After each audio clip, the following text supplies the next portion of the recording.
Hey, and welcome. This is the Ben Shapiro Show. Got a lot coming up for you this hour. A little bit later on in the hour, we'll be joined by the Consul General of Israel to the United States, Dr. Hillel Newman. He'll be stopping by to discuss the security situation over there, upcoming elections, and all of the rest. We'll also be joined by a politician from the Netherlands who will be joining us momentarily to talk about the EU and whether that's going to fall apart. His name is Thierry Baudet, and he'll be stopping by in a little bit. But we begin at this hour with Joe Biden falling apart in the polls. I mean, there's a new poll out from CBS News YouGov, and it is just terrible for Joe Biden. It is pretty obvious that Joe Biden is fading and fading quickly. According to this CBS News YouGov tracker of convention delegates, after Super Tuesday, if all the polls were held today, Biden would be up only 600 to 545. Now, that is dramatically understating Warren's support level. Why? Well, because that suggests that Bernie Sanders is going to win 286 delegates, which is very unlikely, given the fact that if Elizabeth Warren were to win Iowa and New Hampshire, that probably Bernie Sanders would immediately fall out of contention. Right now, Warren is up slightly in New Hampshire. That's early, and she's from a neighboring state, so she is widely expected to win New Hampshire at this point. In Iowa, Biden remains the first choice for Democrats, but he's only beating Bernie Sanders by about 3%, and Elizabeth Warren is at 17%. She is widely perceived to have the best on-the-ground game in Iowa. In South Carolina, Biden's blowing everybody out. But in Nevada, he's losing to Bernie Sanders, and Warren is within striking distance there, too. In fact, overall, in the aggregate, in the early contests, Elizabeth Warren is now up by 1 point over Joe Biden, 26 to 25, with Bernie Sanders at 19%. Warren is benefiting from Kamala Harris supporters moving over to her. As Bernie Sanders fades, his supporters are likely to move over to Elizabeth Warren. More Democrats, 60%, are considering Warren than Biden at 50%. For Warren, among those voters not currently picking her as their first choice, almost half are nonetheless considering her. So that means that she's got a long possibility to move upward. Also, Democratic voters are widely perceiving her to be more electable than they did just a few months ago. Back in June, only 39% of Democratic voters said that Warren would probably beat Trump. Today, that number is 55%, which again dings the feeling that Joe Biden is trying to promote that he is the only person who can beat Trump. Across the states, description of the candidates are related to vote choice. The candidates are closely grouped by who's seen as most easy to relate to. Biden has a slight edge on which candidate is most easy to relate to and which one is most presidential. But when it comes to being knowledgeable, 42% say Warren, compared to 24% for Biden. When it comes to inspiring, it's obvious that Warren comes out on top. Also, this is important. Okay, on the question of are they too old to be president, 37% say yes about Bernie Sanders, 31% say yes about Joe Biden, 5% say yes about Elizabeth Warren, despite the fact she'll be 71 next year. And the reason for that is because Biden is stumbling around, being terrible at his job. Slow old Joe had himself a weekend again this weekend, just like every weekend. And here is Joe stumbling over himself again. Limited to 4 years, I believe history will look back in this presidency as an aberrant moment in time. But if Donald Trump is reelected, Freudian slip, if Donald Trump is reelected, he will forever and fundamentally alter the character of this nation. Donald Trump does pose an existential threat to this. It's not hypothetical, his threat to this nation. He does, but see, here's the thing. Once he says the Donald Trump thing, you're like, okay, fine. So he messed up. And then he goes, Donald Trump does pose an existential. It's not hypothetical. Has he lost the capacity to speak English? Hey, really? Dude, hey, why are you running if you cannot put it together for this long? He just does not seem all with it. Okay, and believe me, of the Democratic candidates, I don't want any of them to be president. But if I had to pick one to be president, the least threatening one, it would probably be Biden. But with that said, Biden is like, I don't see how he makes it through this race. I just don't. My goodness, it's only September of 2019. We've got a year and 2 months before the election. It ain't going to be good. Come on. Tim Ryan, the congressman from Ohio, who's running against Biden for the nomination but has no shot, he says, of course, his mental state is an issue.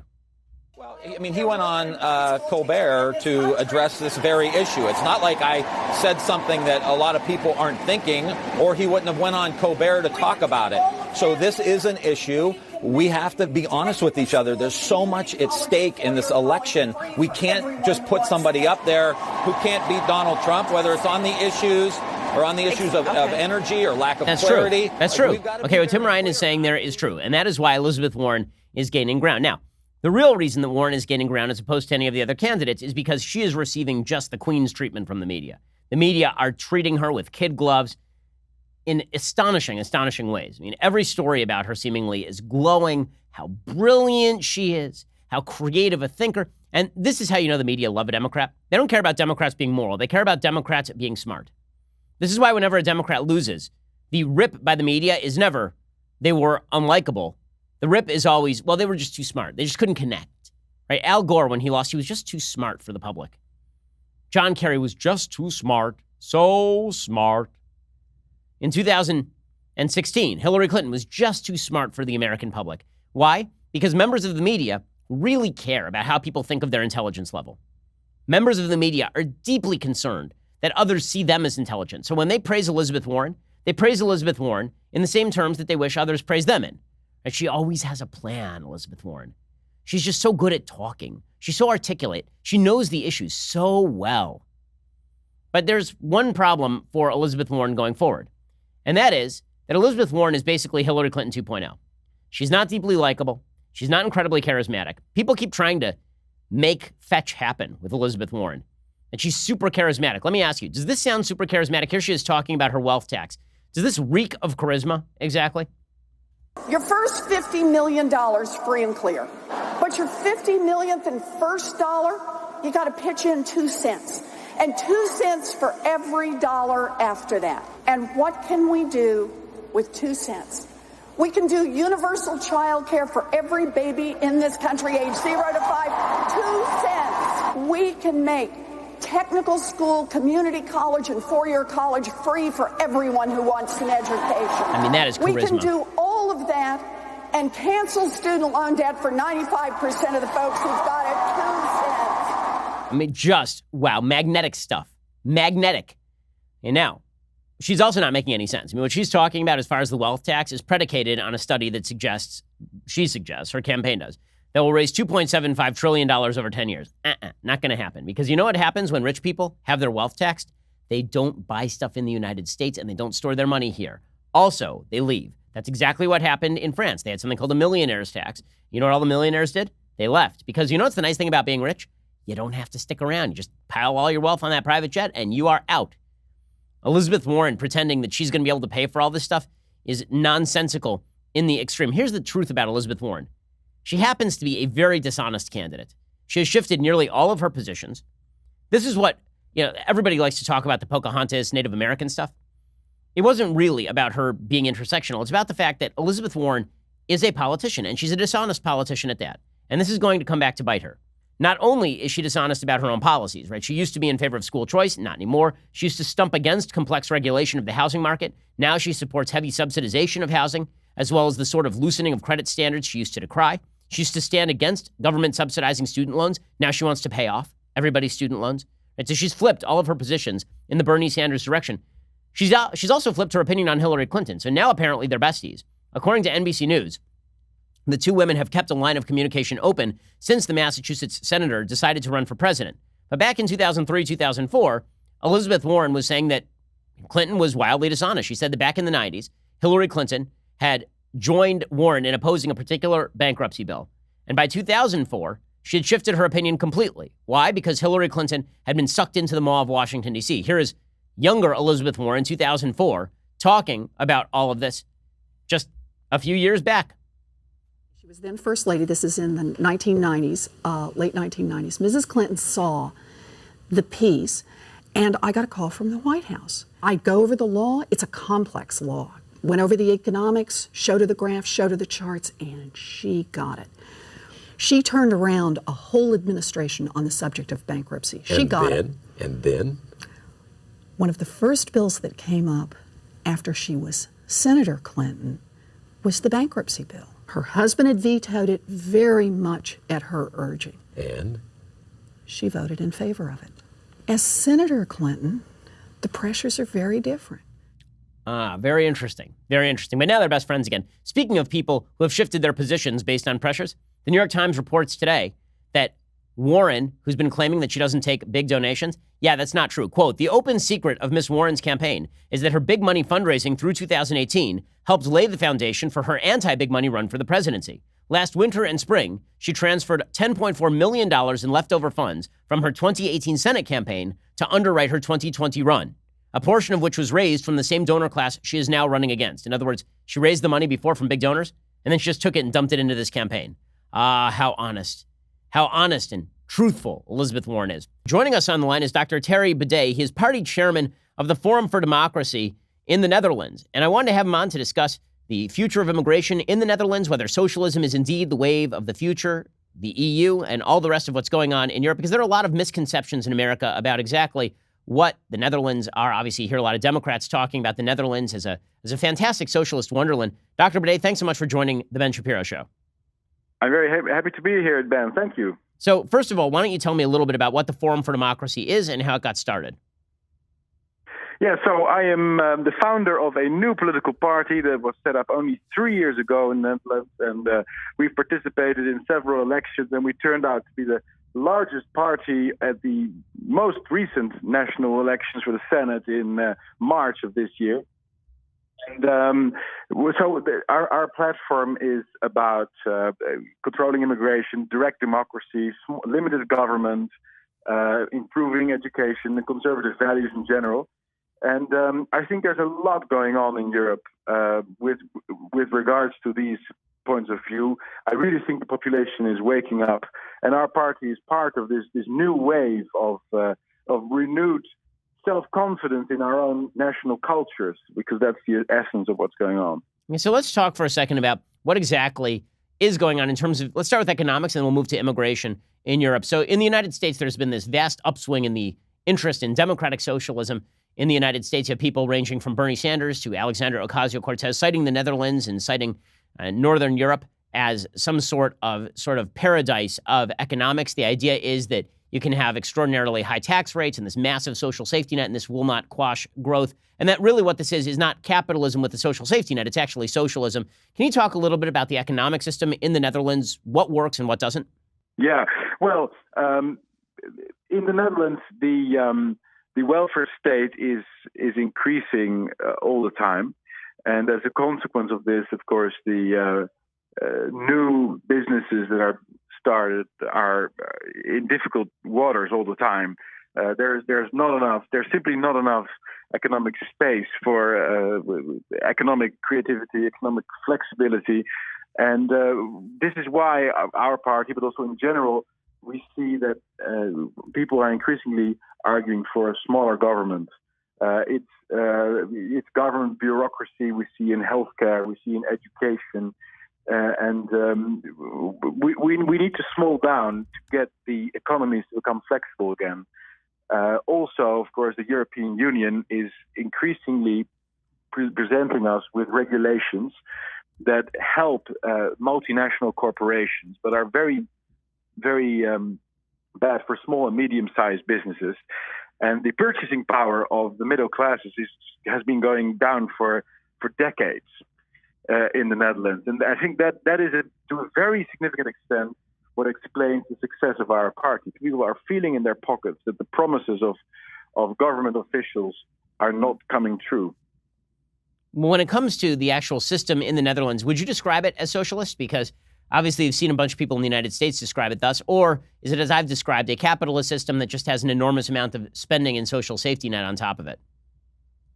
Yeah, it's rather the second. And I think in the 90s, when Bill Clinton was president in the United States, we saw in Europe, in several countries, a new form of a sort of combination of classical socialist arguments and some kind of, also rather weirdly, free market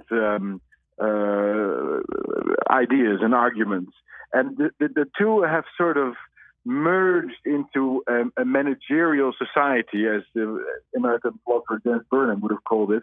There is some liberty, there's some freedom in the marketplace, but if you really look into it, everything is regulated up to the to the very small, tiny details of your life. And I think this also has a anthropological component, because it makes people dependent. It makes people lose their self-confidence. And that is ultimately, of course, why socialist or socialistic societies become weaker from the inside out. We're speaking to Dr. Thierry Baudet. He's party chairman of the Forum for Democracy in the Netherlands. So, Dr. Baudet, let's talk about immigration right now. So a lot of the folks on the left in the United States, in Europe, keep talking about an open immigration system. I've always found it fascinating that the same folks who talk about the wonders of a democratic socialist economic system neglect the fact that there is an enormous amount of anti-free immigration sentiment, particularly in a lot of the bigger government states, that a lot of these states that have this heavy social safety net are particularly concerned about the rise in unvetted immigration into their countries, because then you have too many people taking advantage of the social safety net. Yes, well, that's certainly true. I think open borders and some form of welfare statism are fundamentally incompatible. It's impossible to have social security for everyone and at the same time open borders. And this is very obvious, of course, in Germany, in the Netherlands, and other countries in Europe that have traditionally had a rather significant social security network. It's becoming increasingly unsustainable for us. Yeah. So what exactly do you see as the future of the EU, given the fact that the EU is cramming down particularly stances on immigration, given the heavy regulatory burden of the EU, given the fact that the UK is constantly attempting now to fulfill its mandate on Brexit and fighting over how to do that? Do you see a future for the EU? And if so, what does that look like? Well, Ben, the trouble that we have in Europe, but I think it's true for most of the Western world in general, is that we've been devoting almost all our energies to three massive projects. The first being mass immigration. We've already talked about it very briefly, but this is really something that's been extremely destructive for our societies in Europe. Secondly, the transnational projects, which luckily the United States have mostly escaped from, but not entirely, I must say, but certainly to much lesser extent than European nations. But it's the European Union, it's the euro currency that imposes monetary policies on the Netherlands and other countries that are very bad for example, our pension savings and so on. And thirdly, the whole climate change hysteria, which is also being imposed now by the European Union. So all three major trends, I think, are meeting increasing resistance in the Netherlands and elsewhere.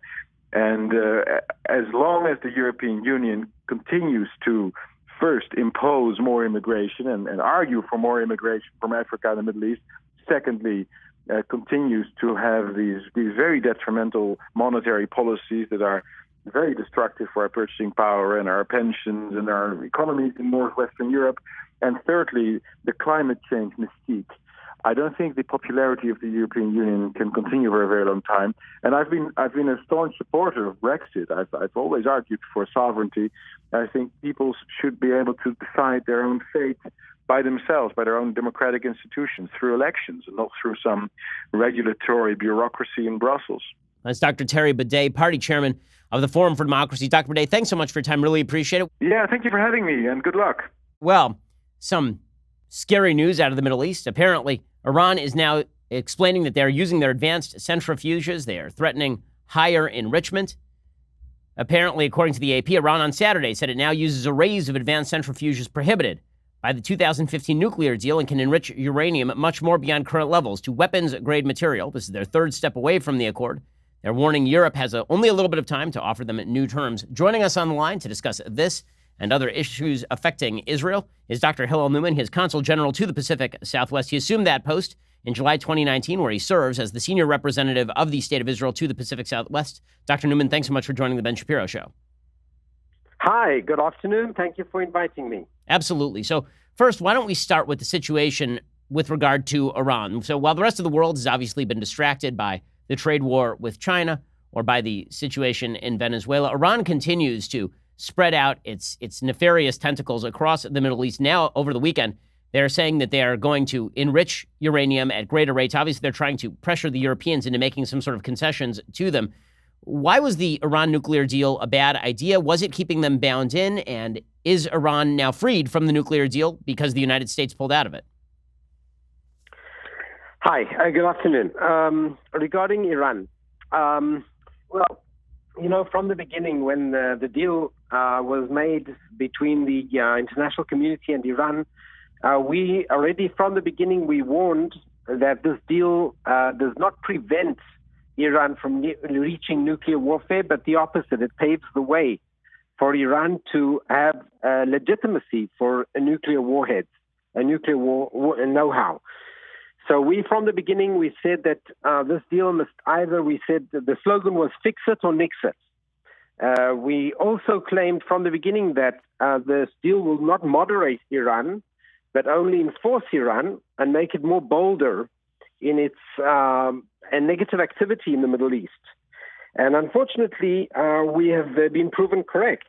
Since the deal, Iran has not moderated in any way, but in fact, it has increased its support of terrorist organizations and has tried to increase its negative influence from Tehran all the way down to the Mediterranean Sea, taking over capitals and increasing their influence in Iraq, in Syria, in Lebanon, in Yemen, engaged in open or even concealed conflicts in each region. So the experience of the deal is not good. What we say, we still say the same. We say fix it or nix it. In other words, the deal must be fixed in a way that will prevent Iran from having nuclear weapons and also decrease its negative influence in the entire region.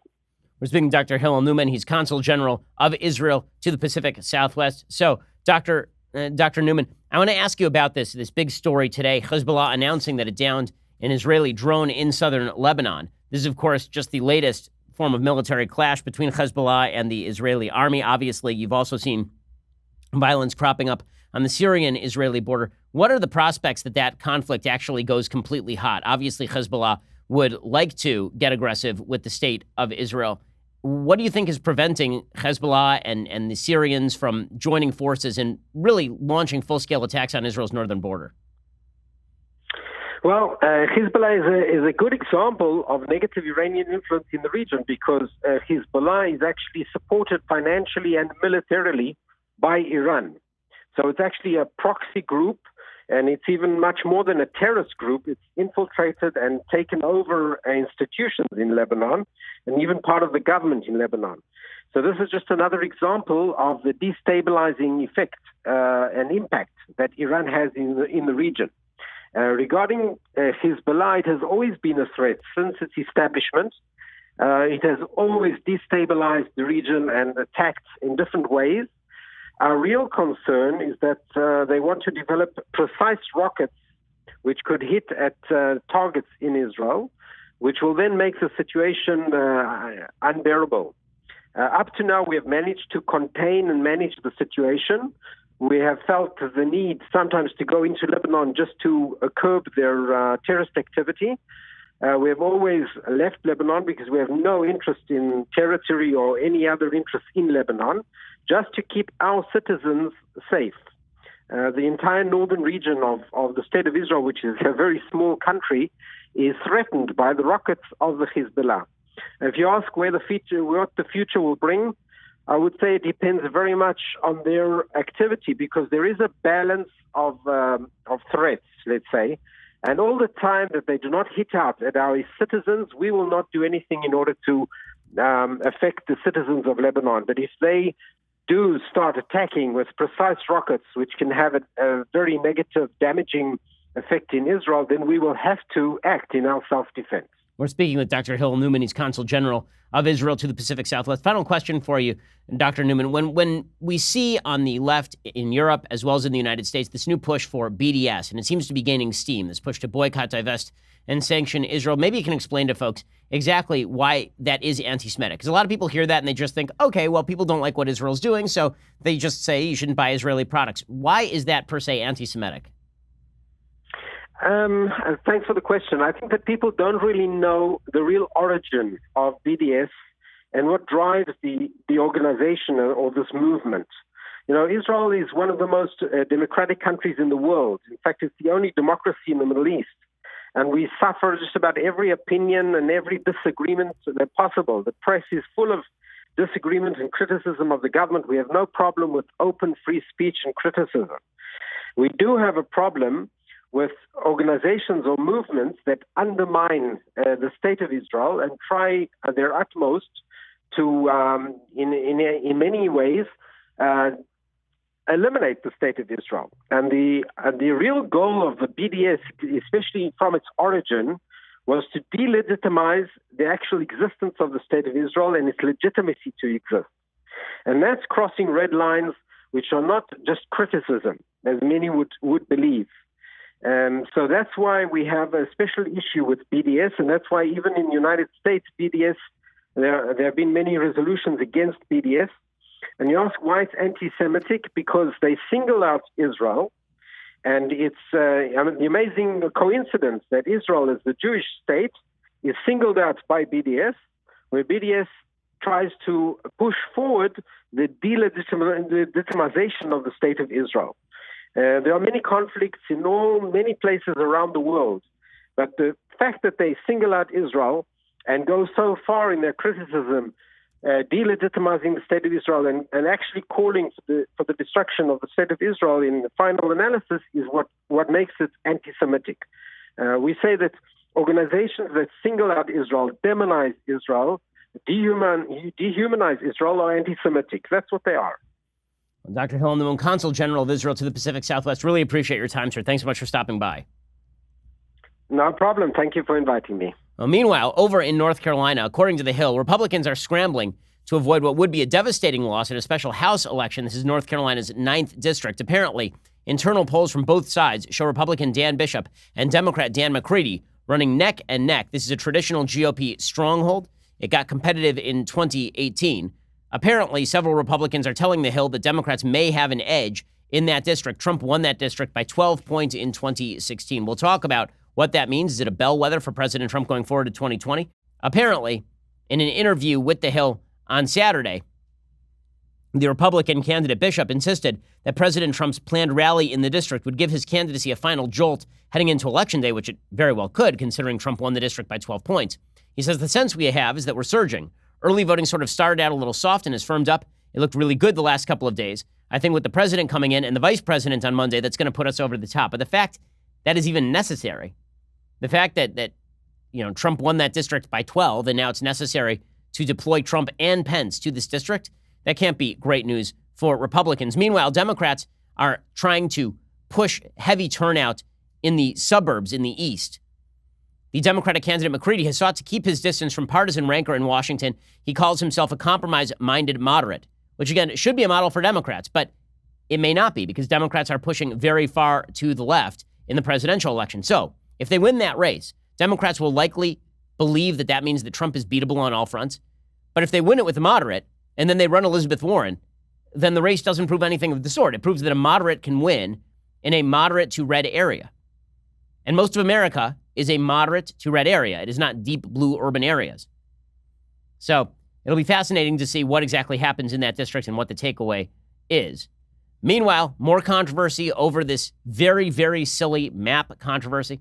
According to the New York Times, the head of the Commerce Department, the Secretary of Commerce, apparently threatened to fire top employees at the National Oceanographic and Atmospheric Institute on Friday after the agency's Birmingham office contradicted President Trump's claim that Hurricane Dorian might hit Alabama, according to 3 people familiar with the discussion. The threat led to an unusual unsigned statement later on Friday by the NOAA disavowing the office's own position that Alabama was not at risk. The reversal caused widespread anger within the agency, drew criticism from the scientific community that NOAA, a division of the Commerce Department, had now been bent to political purposes in order to make Trump feel good about the silly map. Officials at the White House and the Commerce Department declined to comment on administration involvement in the NOAA statement. And this is why, when Trump does these very silly things, or when people around him do these very silly things in order to preserve his ego, you think those districts he won by 12 and that are now trending Democrat, you think Trump helps himself by doing all of this? That's not coming from a place of, I want Trump to lose. That's coming from a place of, if Trump wants to win, he needs to do better than have a week-long controversy over drawing with a Sharpie on a map. The actions by the Secretary of Commerce, Wilbur Ross, are the latest developments in a political imbroglio that began more than a week ago when Dorian was bearing down on the Bahamas and Mr. Trump wrote on Twitter that Alabama would be hit harder than anticipated. A few minutes later, the National Weather Service posted on Twitter that Alabama will not see any impacts from Dorian.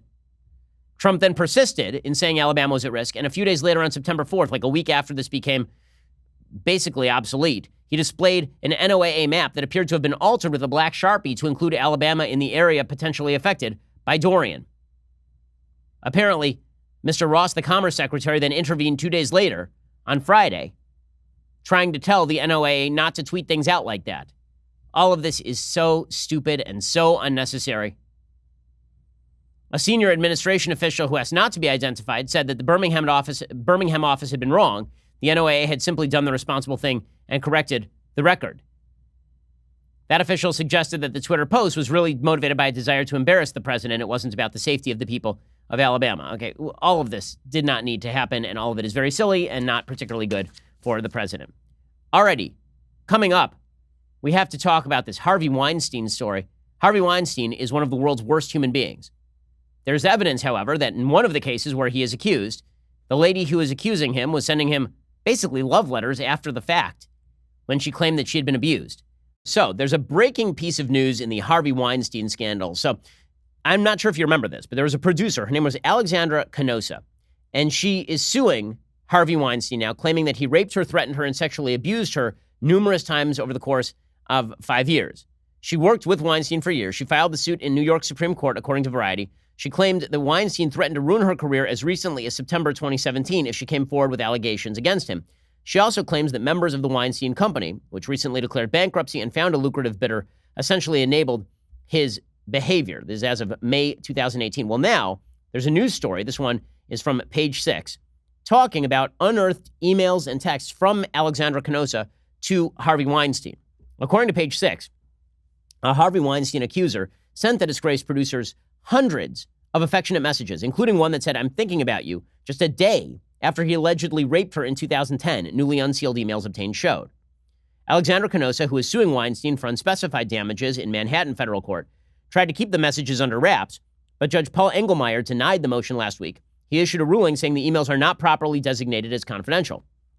Canosa claims that Weinstein repeatedly attacked her from 2010 through 2017, wrote him the 2010 missive along with "Miss You Too," "Love to You and the Girls" in early 2011. Less than 2 weeks after she alleged he forced her to perform oral sex on him, according to the emails. A January 30th, 2013 email also shows that Canosa, who worked at the Weinstein Company for a decade and produced the Netflix series Marco Polo, addressed the fallen Hollywood heavyweight with the greeting, "Hi, love. You have been my mentor and friend for many years and have never failed to give me the right advice. I'm trying to figure out what my next step should be for my career as a whole, and I trust your guidance completely," she wrote. She signed that message, "Love, Allie." She also sent him a condolence message in January 2017 after his mom died. She said, I know how much she meant to you and how deeply loved and respected she was, and I can only imagine how proud she must have been of all you have created and contributed to throughout your life." And she signed that, "Warmest, Allie." She's suing Weinstein for unspecified damages, blasting him for refusing to agree to her request to keep the messages under wraps. Her lawyer wrote a letter to the judge saying Weinstein and his counsel are trying to manipulate and misuse these emails out of context to taint the jury pool by creating a false impression there is a consensual sexual relationship when there is only a consensual business relationship. Weinstein's lawyer said the truth is finally coming out after Canosa, quote, desperately tried to hide her own emails from the public as they completely undermine her claims. He said the lawsuit is a slap in the face to actual victims of sexual violence. Now, none of this means that the other allegations against Weinstein are questionable or a problem. There are many allegations, criminal allegations against Harvey Weinstein. They should each be evaluated on their own merits.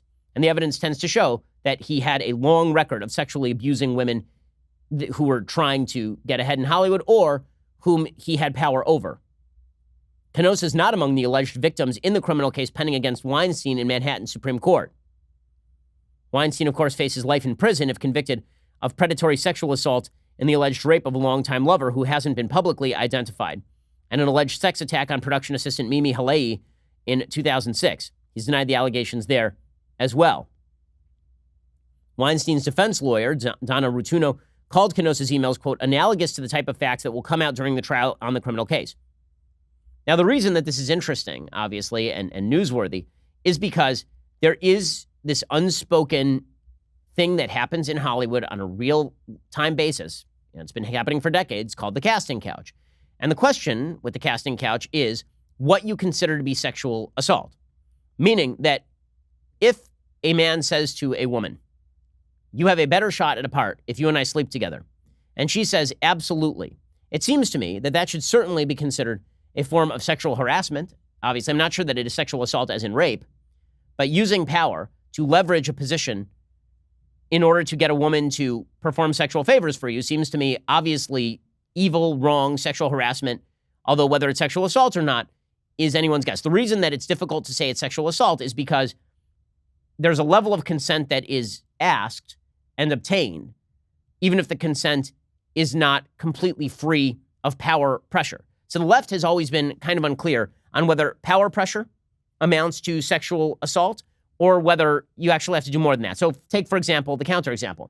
A famous director or a famous actor says to a girl, listen, I really want you to go to bed with me. And she knows that if she goes to bed with the guy, that she's more likely to get a part, which is very, very common in Hollywood. And she consents to it.